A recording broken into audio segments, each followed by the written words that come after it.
Hello, everyone, and welcome to the Progressive Overload Podcast. Have you ever thought about strengthening multiple areas of your life at the same time? Then you've come to the right place. Our goal is to help you identify ways that you might need a progressive overload to break through those plateaus and keep you growing. All right, welcome to the Progressive Overload Podcast. See, I'm already messing up the beginning here. They peer pressured me into doing this little opening here, and now I have cold feet. Also, I gotta say, they took away my little Chinese finger trap because apparently I was making too much noise. I could hear it in every single recording. No, do not give it to him. Yeah. No. Thank you. It's a nervous little tick. I like it. If you hear the entire episode, just know it's Tyson. If you hate it, write us and let us know that this is obnoxious and you need to stop. There you go. So I'm joined with Joe. What's up? And Mr. Adam the Wise. Thank you for that. I appreciate that. Joe the Slovenly and Adam the Wise. Slovenly? Does that mean he's from Slovenia? Yes. No. That's what I went. That's what my mind went. Yeah, I was surprised the other day we were texting and you said you hadn't heard of the saying "looking a gift horse in the mouth." That shocked me as I've well. never heard that either. That shocked me. I was like, "What?" Yeah, that's what I thought that was very common. I did too. No, there's like you've said many words that I have no clue, and I guess I just need to read more. I'm so smart. Who's wise now? Who's got all the wisdom in the room now? I'm well read. Man. There you go. How's y'all's week going? It's going good. It's hump day, so why not? Right.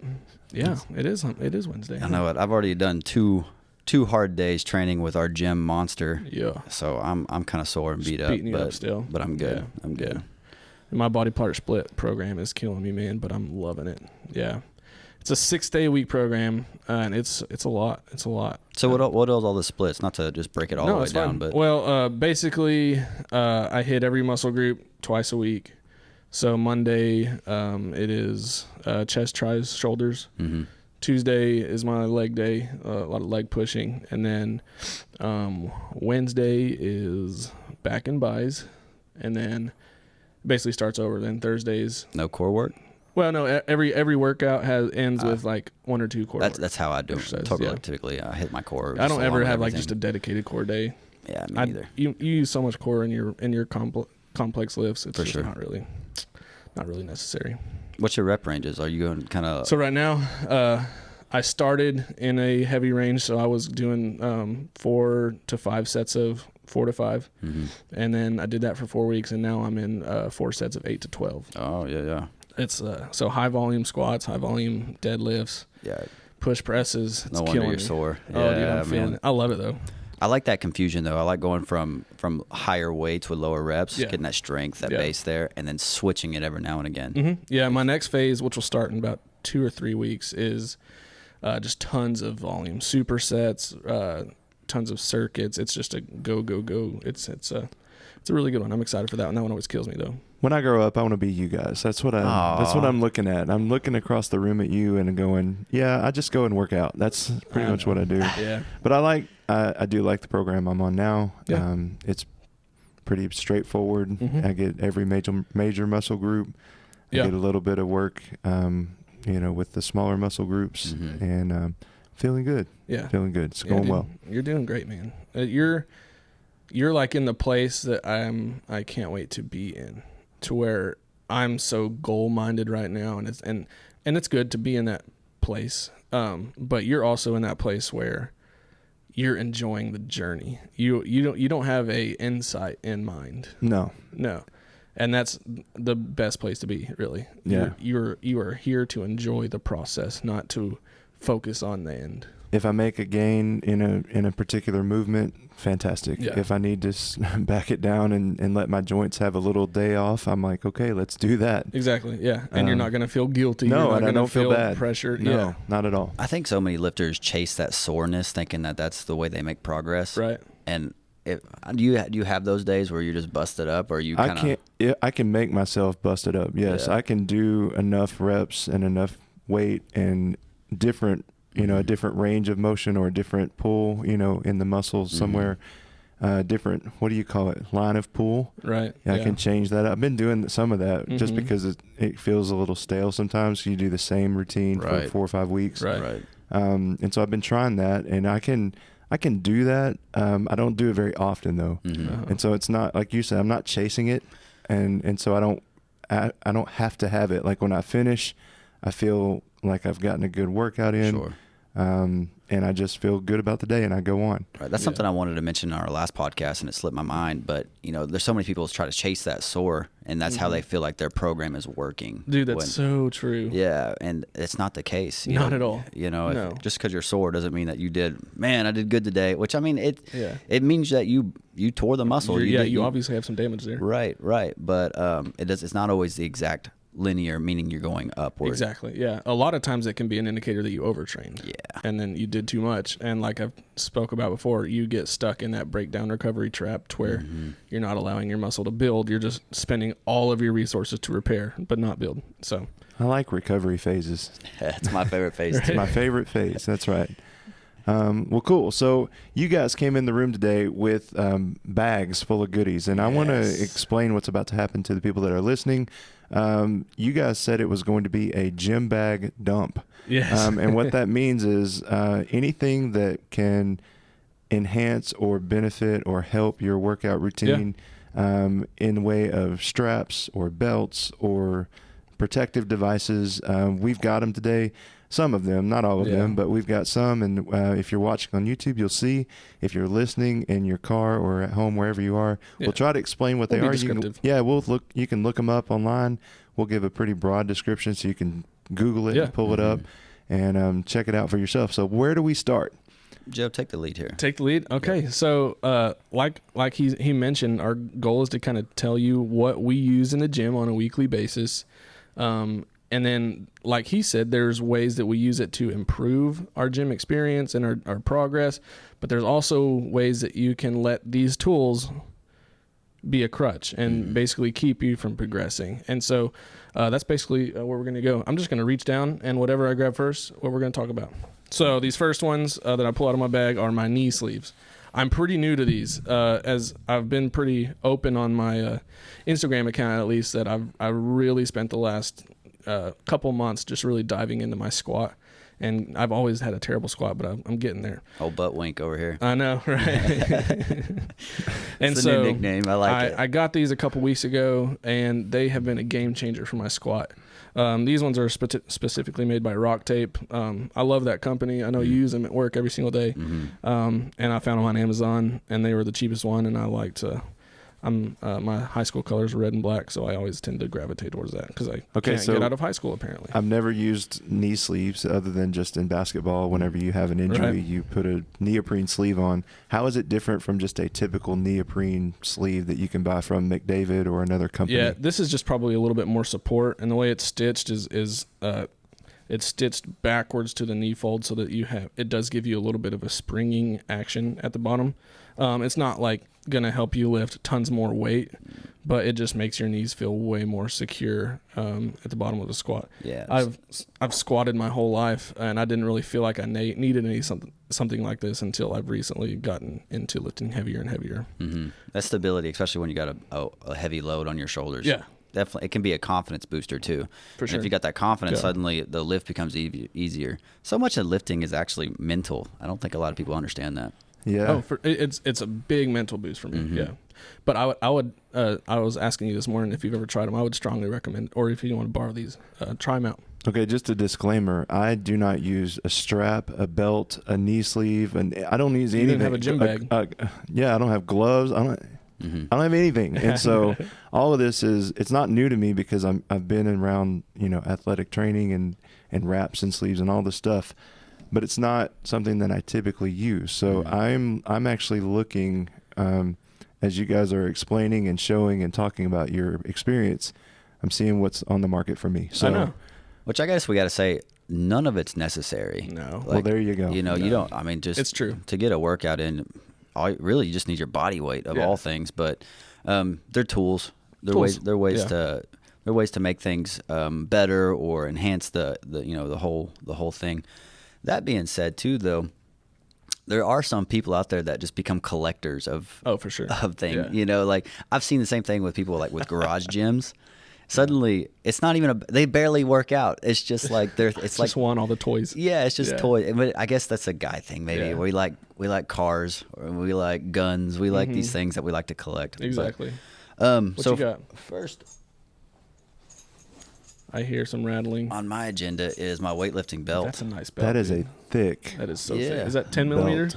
I'm not real sure Yeah. exactly on the depth, but some disclaimers about this.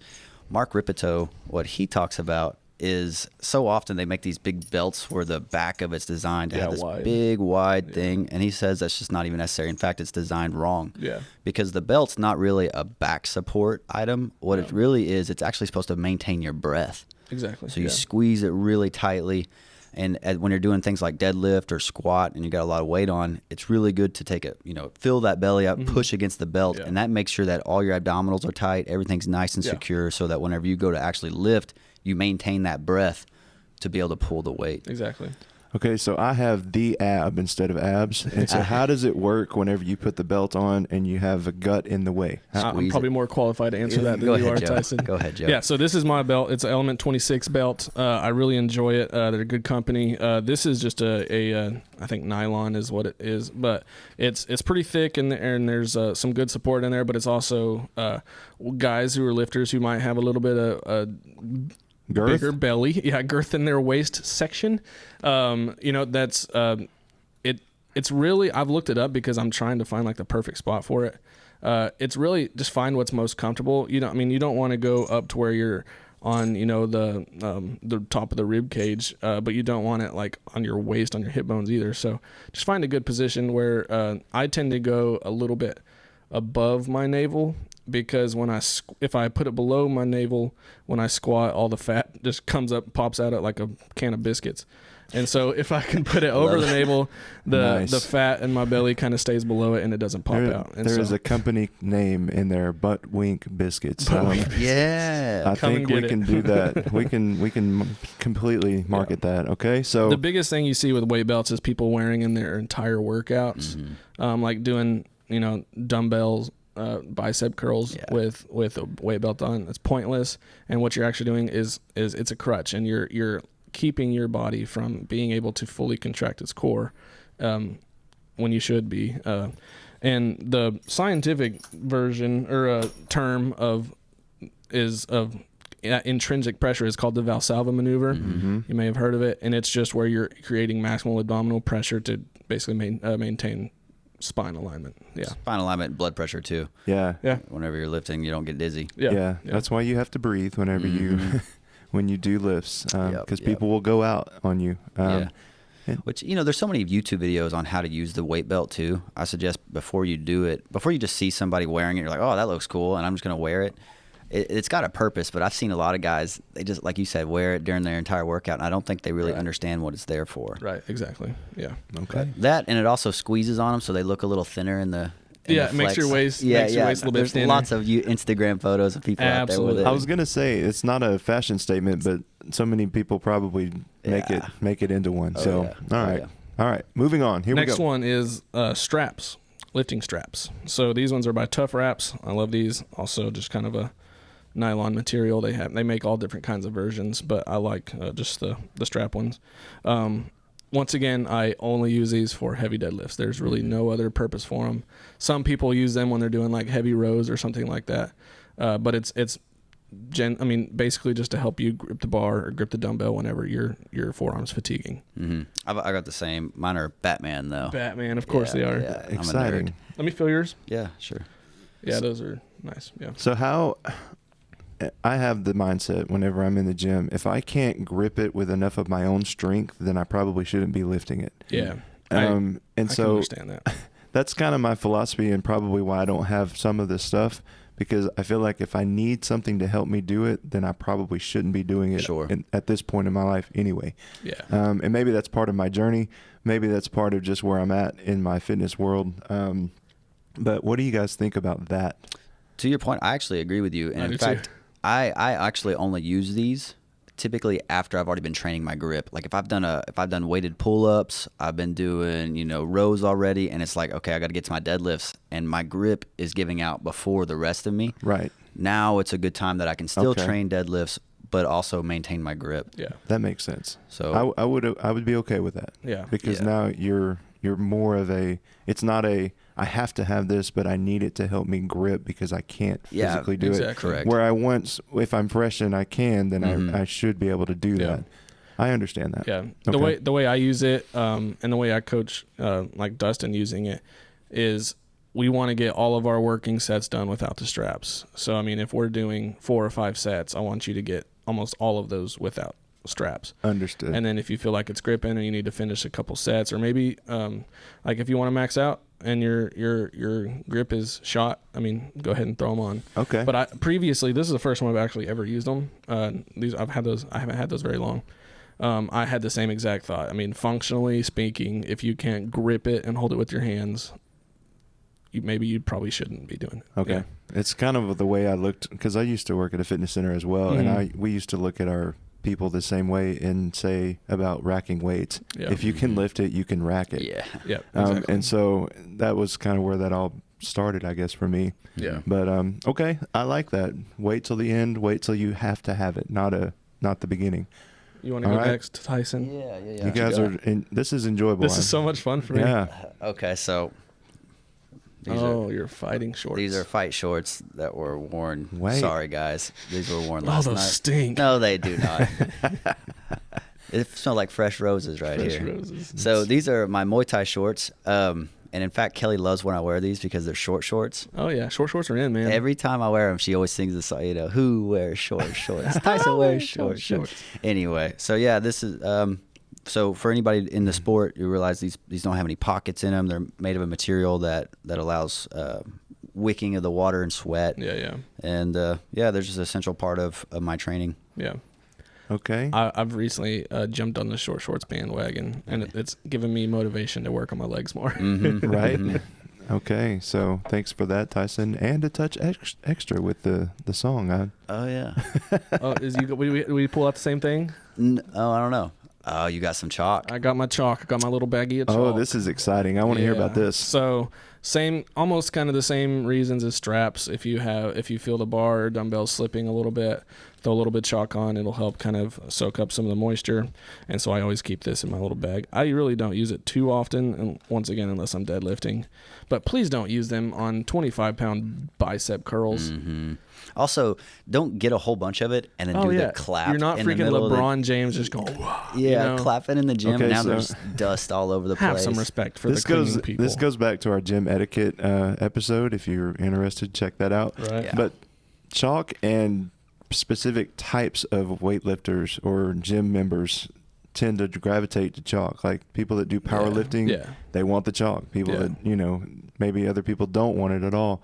I'm like you, Joe. If I've broken a foreign substance, a sweat that's coming off my body, Substance. yeah, that's what I call it because it's just foreign to me. Sweating, really, it's not. I sweat a lot, but I need an extra hand. Then I'll Mhm. put a little chalk and a little. I say a little, Mhm. Yeah. and I actually dust it off Yeah, over the over- bucket. Over Yeah, the bucket. exactly. Yay! Exactly. Look at me go. Thank you. So proud of you. I know. All Yeah, right, so and- chalk. Yeah, in our gym, we've gone back and forth from allowing it to like, all right, we're going to hide the chalk bucket because these freaking high schoolers come in using it on the freaking chest press machine. Yeah. Like, why do you need chalk? Right, Anyways, what's that bag you got? Okay, so in my bag, because I'm a sports specific guy, Yeah. I'll kind of run through this a little bit quicker. But these are my Hayabusa MMA gloves. Okay. Sick. These were a gift from my wife. They're really Let me cool. feel 'em. Yeah. Yeah. Man, that looks like it would hurt. They're pretty hard. Those Yeah. are not soft. Those are fight gloves. Those are So you would use these in an actual competition? Yeah, those are 4-ounce gloves. Jeez. I don't hit my training partner with those. I actually these are mostly what I train with to just do my grappling and have see, the okay. because so often if you train jiu-jitsu purely with no gloves on, Yeah. you get into the mode where you don't realize you can your gloves get caught a whole lot, like from a wrist I got you. wrist grab. Oh, You know, okay. and normally you're able to just pull your hand Yeah. out of someone's grip or be able to usually fight or be able to pull out of arm bars. When they have that extra leverage on you because they have a glove, it's harder to slip out. Yeah. That's pretty So- cool. So what about, I know during COVID we had to use gloves in the gym. Mm-hmm. And so I actually had a pair of gloves. That's right. I forgot about that. I've erased that memory from my brain. And I would just prefer to have my leather work gloves on instead of, the weightlifting gloves. So what about workout gloves in general that are not specific to a sport like yours? Yeah, just weightlifting gloves. Yeah, what about those? Do y'all have those in your bag? Absolutely not. Oh, No. okay. Yeah, not to be offensive. No judgment if you do. Wow. But, I might judge you in the gym if I see a male working out with gym gloves. I'm bringing them. I'm just gonna be honest here. Cut off fingers. I'm going to bring them. Yes, That's with what laced and everything. Yeah. Just get your calluses. Yeah, build the calluses. Doesn't take that long. Yeah. Women, on the other hand, they want soft, dainty hands, and so I'm not going to judge a woman for using them. But, Dude, I love my wife. Hit those deadlifts, no gloves, yeah, calloused up. just raw dog. I love it. Yeah. Okay. I See, love it. That's just like sport specific. It's person specific to what Yeah. you think you should do. All right. So for me, I do shake a lot of hands as a pastor. Mhm. And so I want to make sure, even though I have calluses, that they're at least managed. Yeah. So I don't cut somebody or you don't want to. But have you ever shaken a dude's hands and it's just like moist and soft and Yeah. and he That's doesn't even gross. squeeze your hand, and I'm just No. like, I'm never squeezing your hand, never Feels shaking like your hand again. Feels like a baby's butt. You're like, what? You must be a CPA. Something. Wow. Just No joking. judgment again. No judgment. I work in an office too. I'm judging you 100%. All right, good. I'm kidding. All right, next one I pulled out of my bag is one that I would probably admit has become a crutch to me. These are my wrist wraps. These are wrist supports. I started once again lifting heavy overhead presses, trying to get as heavy as I can. And when I first started, I kind of injured my wrist a little bit, or just kind of tweaked it to where when I was doing a lot of pressing movements, it hurt. And so I got these straps, and they actually helped me a ton on any sort of pushing movements that I'm doing. So bench press, dumbbell press, any sort of machine that I'm pressing. And so pretty much anytime I'm pressing, I use this. But the more I kind of thought about it, I was like, you know what? I don't need to be wearing this every single time. So like this week, I stopped wearing them. Since I'm doing 4 sets of 8 to 12, I'm not going as heavy, so I can probably handle the load. But if I'm going to max out or go through another heavy phase, I'll wear my wrist supports. And how did it go? Were you able to do it? Honestly, I could feel a little bit of kind of shakiness, which told me, crap, I did that to myself by wearing these and wearing this cast on my wrists. And so gonna have to do a little bit of making up for that. But Okay, so from a therapy standpoint, we're talking about stabilizing muscles. Is really what most of these wraps and most of these things do are they put pressure or support and even warmth or whatever to the muscle and all those stabilizers. How do we work through that if you don't have them or don't want them? Right. So, in my opinion, I would rather you not wear any of the supports, but build up slowly, like any other type of joint or muscle. It starts light. Yeah. You slowly start building it up, where you're doing more and more and more, and eventually be able to have that stability. And to me, it kind of goes back to what you were saying with the deadlift. Personally, I don't use wrist straps, but it goes back to like what we were talking about with the straps for the deadlifts. If you can't pick it up without it, probably shouldn't until we get the entire structure sound. I got you. Yeah. The difference though, and in Joe's case, is when you're dealing with an injury. Right. If you're dealing with an injury and you still want to lift, and as you should still lift, find something that'll allow you to still lift and give that stability to that joint until it can heal, and then until you can slowly start building it back up. Yeah, Right. I agree with that. And then you're back to that mental game between the ears. Of, now I've got to take it off. Right. And we were talking to a person that had a knee surgery, and I expressed to them the same thing of between the ears. It was fear that was stopping me from doing That's right. the movement instead of my body. Oh yeah. And so that's a big deal that we have to address sometimes with, Joe, with you, with clients, and even sometimes for me, I'm not going to veer off too far, but from a perspective of a pastor, sometimes fear gets in the way of a whole lot of stuff. Yeah. Certainly. And you just got to work through it with people. Absolutely. And take the crutches off and take the wraps off and figure out, where they need to be built up. Right. And so it's the same kind of a deal. So anyway, Yeah, cool. What's left in your bags, fellas? Okay. Got a couple more things. Let's see what you got, Tyson. I'm just going to do a 2-for-1 here. Oh, I'm just going okay. to call it sparring gear. Oh, some catcher's gear. That's what it looks like to me. These are shin pads, kind of a thick Okay. leather. They make a couple different types. This is my striking ones. So Okay. if we're throwing some pretty heavy leather at somebody, I want to protect my sparring partners. So I'll wear these heavy ones. Yeah. But if we're doing more light sparring and grappling, these are hard to grapple with. So I like these. These are pretty. I would love to wear something like these for baseball because these look a lot more comfortable than the other my ones shin are pads in that my I truck. wore. But the other ones are a little bit softer, and they're more of a sleeve rather than the straps here. Oh, I see, yeah. So that I can grapple without Yeah. having someone, without them pulling off. Gotcha. And then these are my sparring gloves. These are 16 Okay. ounce. We call them the big pillows. The big pillows. They still Okay. hurt to get hit with, but I bet. Yeah, they're still pretty dense. yeah. How are these different from like normal boxing gloves? So normal boxing gloves, they're going to be typically whenever they compete, they're going to be lighter gloves. So Okay. a lot of times, like my last kickboxing fight, I think we wore 12 ounce, and these are 16 ounces. Gotcha. So there's just Yeah. more padding here. Yeah. Just trying to protect your partners. And Yeah. even with these on, I'm not trying to knock out my friends. So Those are for technique. these are for technique, correct? Okay, good. All right. That's exciting. So, have you ever used any of this stuff when you weren't in the gym, Tyson? No, so there have been a couple times, and not to tell on myself, but we've been at a couple events where somebody might be talking a little smack. Okay. I get it a lot. They're like, "You're a fighter," so and then they all have these stories. I'm a tough guy. Mm-hmm. I used to train. And there has been an occasion where I was like, "Well, guess what? I've got all my sparring gear with me, So I don't know, let's play a little bit, And I got this one guy at a barbecue one day where he had been talking it up. And finally, I let him know, like, hey, I got all my sparring gear. I'd love to train with you a little bit, and let's just have fun.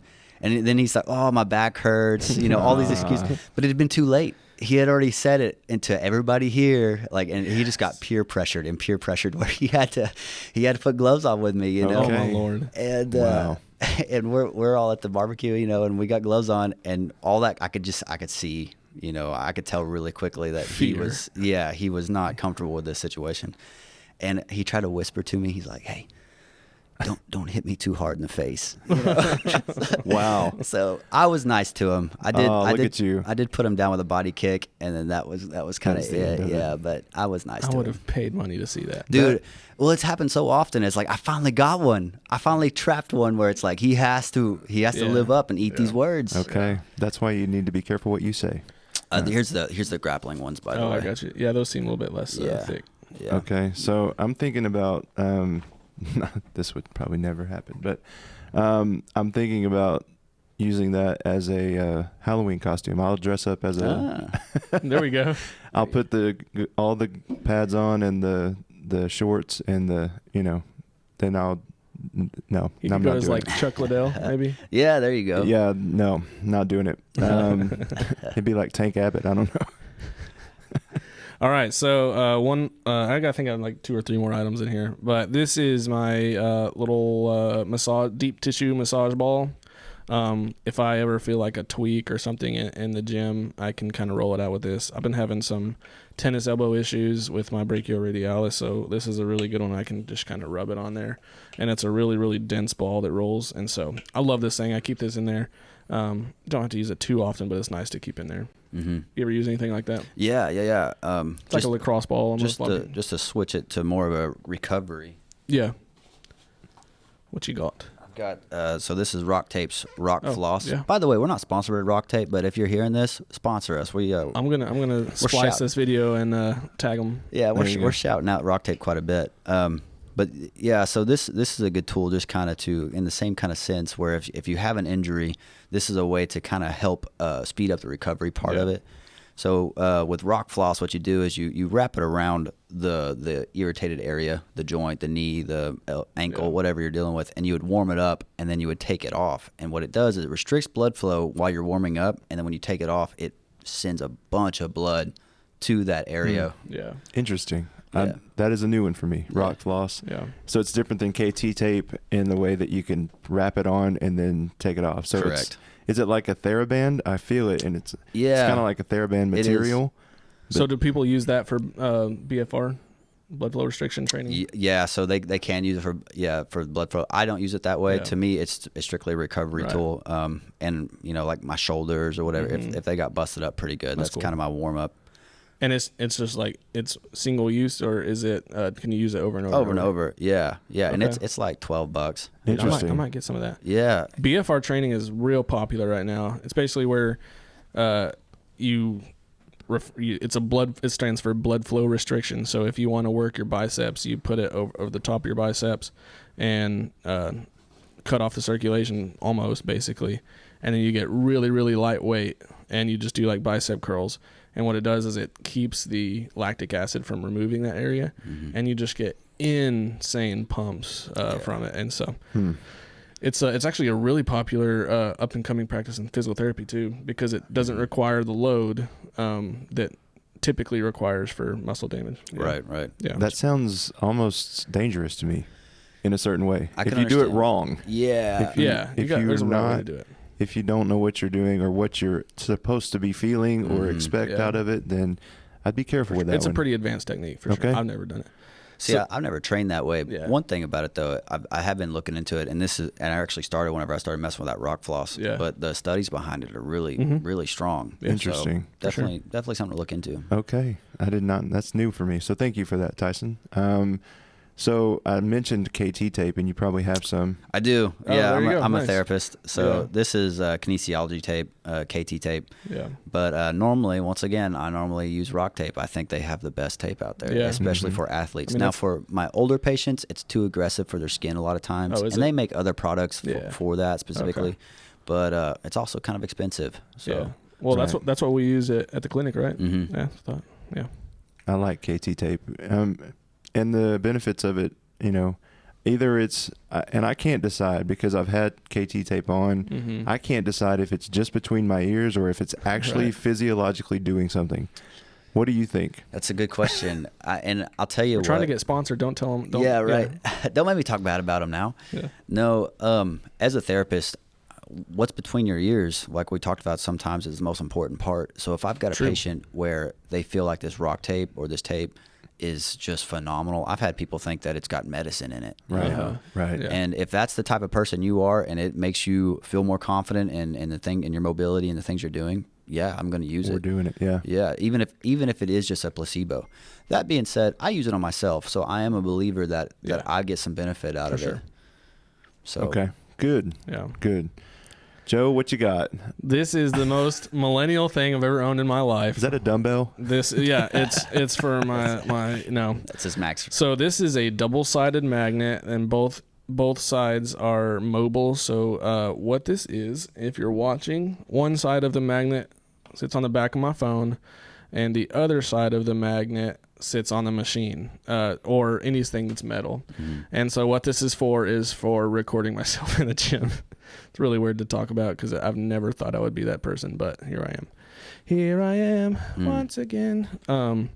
And so this is called Spot Me, and I take it pretty much anywhere I go because anywhere in the gym you're going to find something iron to put it on to get the magnets to stick on. And so that's how I record myself. If you ever see reels on me on Instagram, this is what I use to prop my phone up and record myself working out.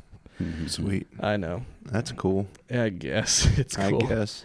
It's a necessary evil for trying to grow Instagram. He's so embarrassed. He's kind of shy. Look how I red he's am. getting over that. I know. Yeah. Just embrace it, Joe. I really thought I would until this year. I have never filmed myself working out. You're an influencer now. I know. That's right. Yeah, Joe Copeland. I'm not doing very influencer. much influencing. Yep. All right. All right, so this is very important for Ah. fighters. This is disinfectant spray. Disinfectant spray. I Now, love it. I have been to a lot of gyms where they don't have any disinfectant spray. So after you're done training, you're just fending for yourself as far as putting your gloves up and stuff. And I'll tell you from experience, they get rank I fast. bet they do, man. And they make a couple different products. They make some like Funk Away, which is just kind of more of a natural one. I like the cheap knockoff Lysol though. Yeah. It works fine. Just spray it inside the gloves. That does not mean that you don't wash your gloves every now and again though. Yeah. But you know, like if you've had a week, this will get you a few days extra out of the gloves before you have to wash them. But Okay. But yeah, super important and prevents you from being the smelly guy in the gym. Right. Yeah. All right. Sweet. Pretty much the last thing I keep in here are my supplements. And so I always keep my pre-workout and my high volume Supreme Nitric Oxide Matrix. This is by PE Science. I've actually kind of stopped taking them because since my workouts are in the morning, I was telling Tyson, I wake up and then I pound those supplements with nothing else in my stomach.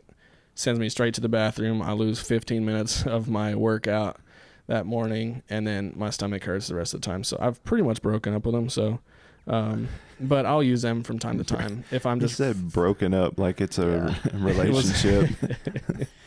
It's been a long. We're separated. Okay. And we're on a break. We're taking a break. To be honest, we're probably on a break because I'm gonna finish the bottle at least because I paid for it. That's true. But I like to use pre-workouts. Like if I like today, I didn't get to work out this morning because Lorna worked last night. So I had to stay home with kiddo, and so in the afternoons, like I hate afternoon workouts so much. I like to get it done in the morning. But what I do with pre-workout is I know if I take it, I'm forced to work out, and there's no going back from there. So like, all right, I'm just gonna take it, and then there's no choice to back out at this point. Like you're going. Have you ever taken your pre-workout too late, and then you're trying to go to bed? And it's happened for and sure. You're sitting there just staring at the ceiling with your eyes open because you're still tingly from the Very pre-workout. much so. I hate it. Yeah. Man. Do you use the supplement, Tyson? So depending, I'm real cautious with my pre-workouts because I'm pretty sensitive to caffeine. Oh, gotcha. I'm a 1 cup of coffee type of guy. Yeah. And so my body's sensitive to it. So if I take it anywhere like after 1 o'clock, it'll drag me through the rest of I'll be staring at the ceiling at 11 o'clock at night. So supplement wise, I've really cut my supplements down. I was that newbie lifter, just like every newbie lifter, where it's like supplements are everything. I'm trying every new product. Gotta get the latest stack. Yeah, you know. And the older I got, and the more wise with my money I got, I just figured out, man, a good vitamin pack. Yeah. Pre-workout if you need it, you know. I don't typically use a pre-workout even anymore. And then a good protein, just a supplement to make sure you can get all the grams of protein in you. But that's kind of it. Creatine. I do like creatine, and in fact, I do mix creatine with my coffee in the morning. And creatine is one of the only supplements that is tried and true. Over millions of studies have probably been done on it by now. It's just proven fact that it works. So it's hard to deny it. However, as a fighter, what creatine also does though is help. It makes you retain water. So in the process of a weight cut, it can kind of be against you. Right. Yeah. Okay.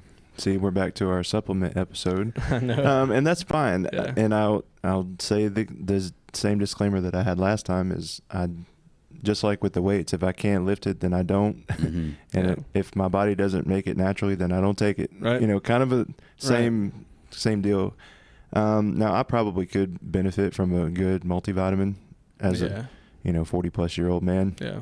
I think so. You know, if you got a clean, good diet, you're getting most of the vitamins you need. But but man, there's nothing wrong with making sure you're plugging all the holes, crossing all the T's, dotting the I's. Because essentially your body's going to eliminate what you don't use as waste anyway. Yeah. And so you just don't want to have too much of that. Oh yeah, you'll get the highlighter P.